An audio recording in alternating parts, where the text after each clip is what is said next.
But at the same time, you have a state here, a nation here, that has a terrorist organization that operates in that nation, namely the MKO. And I wonder, how would the US behave? How would the US and Britain behave if they had a protest in the street and they had pictures of armed civilians, some of which are armed with guns and with rocks, who are rioting in the streets, causing chaos? How would they react? I'll tell you how they would react. The US and Britain would deploy the army into the street. When was the last time we had a protest here where people had guns in their hands? I mean, this is a very, very a delicate situation. It's a very sensitive situation. You know, the United States has managed to pass law after law through Congress, which have completely eliminated the foundations of civil liberties in the US under the pretext of security. So I just find it laughable that we can criticize Iran in this way when any other state would be very nervous about this behavior. Yes, and on the point about shocking images, I mean, we have daily shocking images from Gaza, from Palestine, all over Palestine. And where are the sensitivities there? What we saw in Iran is nothing that isn't repeated nearly every day in occupied Palestine. And where is the American public reaction there? Admittedly, it's growing. I accept that. And the support in America for Israel is getting more and more thin. But still, I think what we saw in Iran was politics and the American and Western politicization of an unfortunate,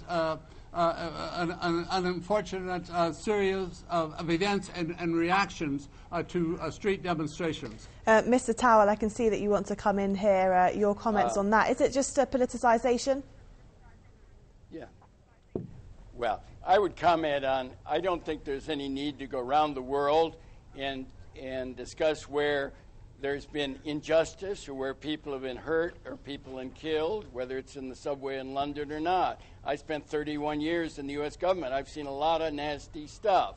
But the whole point of this exercise is to move forward, not only in the great Persian Empire of Iran, but in the United States of America.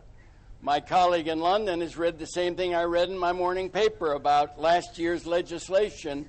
This is a new administration in which the new administration and the American people want to reach out to people all around the world, whether in Venezuela or Nicaragua or in Persia or in North Korea.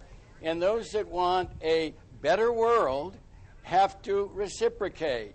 If oil was at $25 a barrel, you can't afford to talk about Great Satan II, that's the Brits over there in London, or Great Satan I. That's easy to do, but you don't have the extra money to walk around and cause international difficulties. Can I come in here? There is a serious internal problem. Can I come in here, if I may? I would like to ask another question to Mr. Towell. You said there that you've seen some nasty things yourself in the 31 years you were involved in American politics, and it goes back to that question then, why this reaction to Iran? If it's about moving forward, to date, in the last 2 hours, we've had Barack Obama saying that Iran has fallen out of international norms. Why is it that in this context that we're talking then, it is Iran that's fallen out of international norms when you're saying yourself that these things do occur elsewhere? You've seen nasty things yourself in America. Well, why pick on Iran rather than North Korea or Somalia or the pirates of the Horn of Africa or the Nicaraguans? It's a round world. The United States of America is not the gendarme of the rest of the world. Some would argue in the free press, maybe my colleagues on the line with me would say the same thing.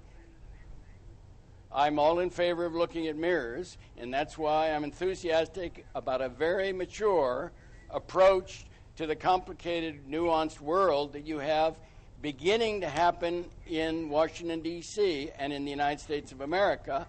And if you take the easy way out and talk about Satan 1 and 2, rather than engaging on how to deal with the issue, you're not going anywhere. How do we deal with the issue, It's not about Toufic? Satan 1 and 2. It's not about Satan 1 and 2. It's about the facts. It's very nice that Obama can go to Cairo and, rosy words can come out of his mouth. But the matter of the fact is that the $400 million that were put forward for COVID operations in Iran were never apologized for. The United States never regretted doing that. They haven't withdrawn those funds. I haven't seen the US to date apologize for what happened in 1953 when they overthrew a secular, popular, democratic government of Mossadegh. They've never apologized. They've never regretted it. They've never provided Iran with any compensation for the decades of brutal dictatorship that they lived under the Shah's regime that was armed to the teeth by the United States. So the whole world wants to move forward. I doubt anyone here, discussing this seriously wouldn't want to say that we want to move forward, and that's why we're discussing this. But we need to look at the facts, and we need the facts on the ground to change, and not just talk about the rhetoric that comes out of Washington. But we'll talk about that in a moment. I don't want to focus on America throughout the whole programme, because it's not just one country that has criticised what's going on here in Iran. There has been other countries as well, Europe especially, Germany, France, Britain, coming under severe criticism from Iran. And to pick up on a point that Australian Prime Minister Kevin Rudd said, he said that the comments that have been made are not interfering or violating sovereignty. They're in fact an obligation of the international community. How would you respond to that, Mr. Machnouk? So why aren't they jumping up and down about Saudi Arabia? Why aren't they jumping up and down about Egypt? Why aren't they jumping up and down about Israel and what goes on in Israel? We're looking at a few protests that took place in Iran in a very sensitive situation, where Iran is dealing with a very delicate security situation in the world, where it's threatened by the world empire, by a nation that has 737 military bases around the world. I don't see anyone jumping up and down about the occupied territories in Israel, which is illegal under international law. So to talk about Iran as though these states such as Australia or Britain or the other European countries that are siding with the US on this, in their opposition to Iran, is quite laughable, really. Let's cross over to Beirut. Mr. Lamb, you're in the capital of Lebanon there. They've just had an election as well. How does, where you are and in the region, taking a regional look at this now, how do the governments of the region and separately the people of the region view what has happened right now and view Iran as a democracy in the elections that take place here? Well, I think among the people, and the people here in Lebanon that I've spoken with, there's still confusion. The jury is out because they feel they still don't have the evidence and they still don't have the facts. But as far as the regional governments, you can imagine what Egypt has done. And in the case of Saudi Arabia, they've outdone the United States Congress, which recently passed 2 or 3 obscene condemnations without the facts, so that the usual characters, the Jordanians and the American bloc, has jumped into this again. I think taking the lead from America and the Western media, and have condemned Iran, as you know. But I think the people, at least the ones I've talked to here, are still waiting. As we used to say, where's the beef? Give us the substance. Give us some solid evidence.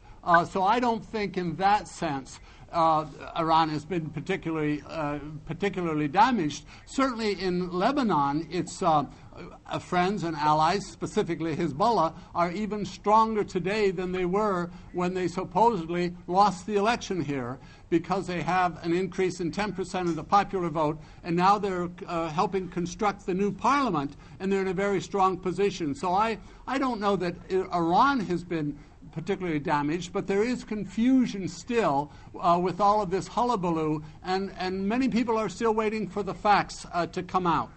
And some worry as well. We had the UAE coming out today saying that they're very concerned about the situation in Iran, and that the stability here is pivotal for that of the region.